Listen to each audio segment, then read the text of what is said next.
दोस्तों real estate में जब भी हम किसी तरह की कोई प्रॉपर्टी खरीदने का मन बना लेते, किसी तरह का कोई प्लॉट खरीदने का मन बना लेते, तो सबसे जरूरी और सबसे पहला काम यदि हमें कोई करना होता है तो उस प्रॉपर्टी से रिलेटेड जितने भी डॉक्यूमेंट है उसको वेरीफाई करना। उसके क्रॉस वेरिफिकेशन करने के बाद में जब हमें लगता है कि उसके डॉक्यूमेंट सभी तरह के डॉक्यूमेंट्स ओके है, तब कहीं जाकर हम उस सौदे को पक्का करते हैं। तो दोस्तों आज मैं ऐसे ही एक डॉक्यूमेंट के बारे में यहाँ पर जानकारी देने वाला हूँ। इस डॉक्यूमेंट का होना बेहद जरूरी है। इस डॉक्यूमेंट के बिना आपका सौदा वास्तविक नहीं हो सकता। तो क्या है वो डॉक्यूमेंट, जानते हैं आज की इस वीडियो में। नमस्कार दोस्तों, मैं हूं मनोज कुईकर, आपका दोस्त, आपका शुभ चिंतक, और आप देख रहे हैं आपका अपना पसंदीदा यूट्यूब चैनल एसर्स पॉइंट। दोस्तों आज के इस वीडियो में मैं प्लॉट से रिलेटेड एक महत्वपूर्ण डॉक्यूमेंट के बारे में जानकारी देने वाला हूं और उस डॉक्यूमेंट का नाम है आरएल लेटर। जी हाँ दोस्तों, अक्सर लोग आरएल लेटर प्रॉपर्टी खरीदना चाहिए ऐसा लोगों का कहना होता है, लेकिन अधिकतर लोग इस आरएल लेटर के बारे में बिल्कुल जानकारी नहीं रखते। तो क्या होता है आरएल लेटर का पूरा मतलब, आरएल लेटर के बेनिफिट्स क्या है, अगर ये ना हो तो हमें क्या क्या नुकसान उठाने की संभावना हो सकती है, तो जानते हैं आज की इस वीडियो में। तो आइए दोस्तों सबसे पहले जानते हैं क्या मतलब होता है आरएल का और इसे कहां से हम हासिल कर सकते हैं। तो दोस्तों आरएल का मतलब होता है रिलीज लेटर या रेगुलराइज लेटर भी इसे कहा जाता है, और इसे सिटी डेवलपमेंट अथॉरिटी द्वारा डेवलपमेंट यानी पर्टिकुलर कॉलोनी या लेआउट का डेवलपमेंट होने के बाद में इसे जारी किया जाता है। इस आरएल लेटर को सिटी डेवलपमेंट अथॉरिटी द्वारा दो रूप में, दो कंडीशन में जारी किया जाता है। सबसे पहले कंडीशन की यदि मैं बात करूं तो शहर में बनने वाले नई कॉलोनी और नए लेआउट का जो निर्माण होता है वहां पर आने वाले लोगों के लिए कुछ बेसिक सुविधाएं का डेवलपमेंट इस सिटी डेवलपमेंट अथॉरिटी को करके देना होता है। सिटी डेवलपमेंट द्वारा किए जाने वाले डेवलपमेंट की यदि बात की जाए तो इसमें electricity, road, amenity space, garden, STP plant, sewerage treatment plant जैसे तमाम सुविधाएं शामिल होती है, और इन सुविधाओं को डेवलप करने के लिए जो लगने वाला खर्चा होता है सिटी डेवलपमेंट अथॉरिटी उस कॉलोनी या उस लेआउट के प्लॉट धारकों द्वारा डिमांड के रूप में वसूल करती है, और इस डिमांड की राशि के भरने के बाद ही सिटी डेवलपमेंट अथॉरिटी द्वारा इस आरएल लेटर को जारी किया जाता है। सिटी डेवलपमेंट द्वारा जारी किए जाने वाले इस आरएल लेटर के दूसरे रूप और दूसरे कंडीशन की यदि मैं बात करूं तो शहर में बनने वाले नए लेआउट या नए कॉलोनी का जो निर्माण करने वाले डेवलपर्स या बिल्डर्स होते हैं उनके द्वारा उनके लेआउट या उनके कॉलोनी में इन बेसिक सुविधाओं को जैसे road, electricity, drainage line, STP plants, amenity space, garden जैसी कई सारी बेसिक सुविधा उपलब्ध कराने के पश्चात यह city development authority in developer builders को इस आरएल लेटर को जारी करती है। अगर दोस्तों आप ऐसी कॉलोनी या लेआउट में प्लॉट खरीदने का मन बना रहे हैं जिस कॉलोनी या लेआउट में प्लॉट के आरएल लेटर निकल चुके हैं, जारी हो चुके, तो आपको वहां पर डेवलपमेंट संबंधित चिंता करने की कोई आवश्यकता नहीं है,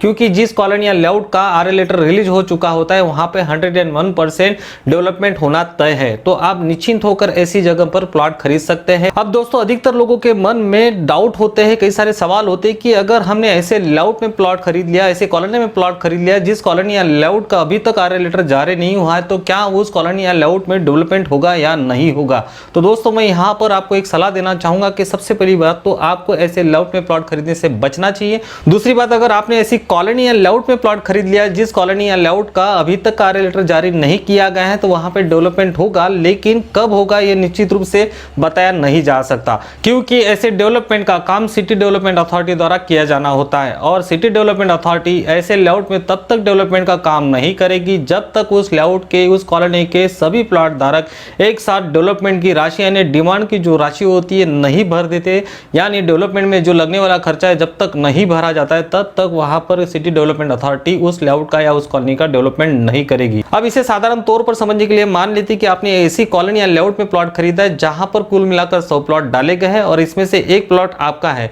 अब इस लेआउट में मान लेते कि 50% जो लोग हैं वो इन्वेस्टर है और 50% जो लोग हैं वो यूजर है। अब इन्वेस्टर मतलब इन लोगों ने इसलिए प्लॉट खरीदा है कि वहां पर समय आने पर अच्छी कीमत जब आएगी तो उस प्लॉट को बेचकर अच्छा मुनाफा कमाया जा सके। दूसरे जो यूजर्स लोग हैं मतलब जो अपना मकान बनाकर खुद की फैमिली के साथ में रहने की चाहत रखते हैं, इन लोगों को रहने के लिए बेसिक सुविधाओं की आवश्यकता होगी, जैसे road, electricity, drainage line, STP plants, इन सभी बेसिक सुविधाओं की आवश्यकता होगी। तो ये लोग सिटी डेवलपमेंट द्वारा किए जाने वाले डेवलपमेंट चार्ज यानी डिमांड को भरने करने के लिए राजी हो जाएंगे, क्योंकि इन लोगों को यहाँ पर रहना है तो इन सभी सुविधाओं की आवश्यकता उन्हें पड़ने वाली है। लेकिन जिन्होंने यहाँ पर सिर्फ इन्वेस्टमेंट के नाम से प्लॉट खरीदा है उन लोगों को इन बेसिक सुविधाओं की कोई जरूरत नहीं होगी। तो ऐसे समय में ये लोग डिमांड के पैसे भरने के लिए कहीं ना कहीं आगे पीछे आनाकानी करेंगे, आगे पीछे देखेंगे। तो ऐसे में जब सिटी डेवलपमेंट अथॉरिटी के पास में पूरी तरह से डेवलपमेंट का पैसा नहीं आ जाता, तब तक कि सिटी डेवलपमेंट अथॉरिटी उस कॉलोनी या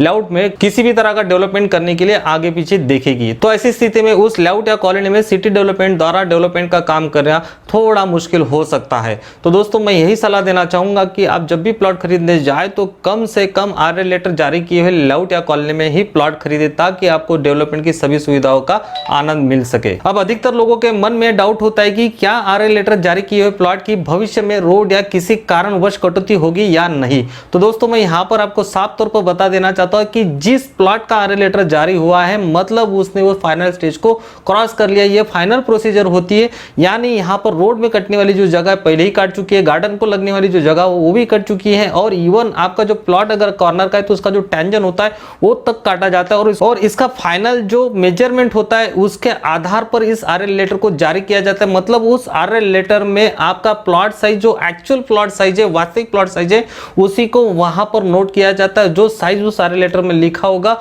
वो आज भी वही रहेगा और भविष्य में भी वही होगा। तो आपको चिंता करने की कोई जरूरत नहीं है। अगर आपने आरएल लेटर जारी किए हुए प्लॉट को खरीदा है तो भविष्य में भी प्लॉट का साइज वही रहेगा जो आज वर्तमान में है। तो आपको निश्चित रूप से बिल्कुल चिंता करने की आवश्यकता नहीं है। आप आरएल लेटर प्लॉट की कटौती के बारे में बिल्कुल चिंता ना करें। अब सवाल यह है कि अगर हमने ऐसे प्लॉट की खरीदी कर ली है जिस प्लॉट का अभी आरएल लेटर जारी नहीं हुआ है, तो क्या भविष्य में रोड या किसी कारणवश उस प्लॉट की कटौती होगी या नहीं। तो दोस्तों मैं यहां पर आपको साफ तौर पर नहीं बता सकता कि उस प्लॉट की कटौती होगी या नहीं। हाँ, मगर उस प्लॉट में या उस लेआउट में जो रिक्वायरमेंट के हिसाब से रोड या गार्डन की जगह छोड़ी गई है तो आपका प्लॉट बेशक नहीं कटेगा। लेकिन ऐसे कई सारे लेआउट होते हैं जहां पर प्लॉट के सामने से 30 फीट या 40 फीट की रोड की रिक्वायरमेंट होती है, लेकिन वहां पर 20 फीट या 25 फीट का ही रोड छोड़ा जाता है। तो ऐसी स्थिति में उस प्लॉट के सामने से जाने वाले रोड को बड़ा करने के लिए उस प्लॉट की कटौती हो सकती है। और हाँ दोस्तों, बिना आरएल लेटर जारी किए हुए प्लॉट को यदि हम खरीदते तो यहाँ पर हमें और एक भारी नुकसान उठाना पड़ सकता है, और यह नुकसान है प्लॉट की एक्चुअल वैल्यूएशन में कटौती।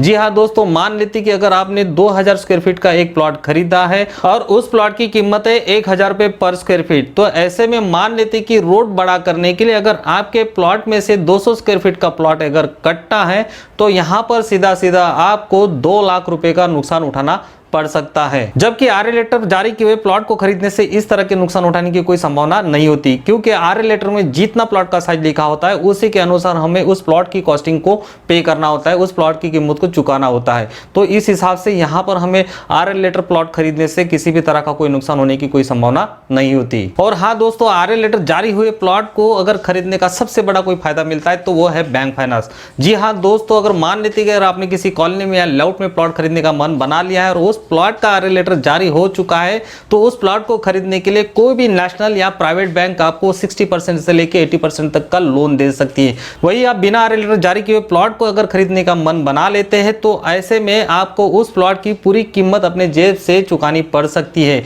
क्योंकि कोई भी नेशनलाइज या प्राइवेट बैंक बिना आरएल लेटर जारी किए हुए प्लॉट पे लोन नहीं देती। और हाँ दोस्तों, आज की वीडियो में दी गई जानकारी आपको यूजफुल और हेल्पफुल लगती है तो मेरे इस वीडियो को लाइक और शेयर करना ना भूले। साथ ही साथ दोस्तों, अगर आप मेरे चैनल पर बिल्कुल नए हैं और पहली बार मेरे इस वीडियो को देख रहे तो मेरे इस चैनल को अभी तुरंत सब्सक्राइब कर बेल आइकन को भी प्रेस कर लीजिए, ताकि रियल एस्टेट से जुड़ी मेरी हर अपडेट और न्यू वीडियो आप तक बिना रुकावट तुरंत पहुंचे। दोस्तों आज के लिए इतना ही, मिलते हैं अगले वीडियो में। तब तक के लिए आपको मेरी ढेर सारी शुभकामनाएं और नमस्कार।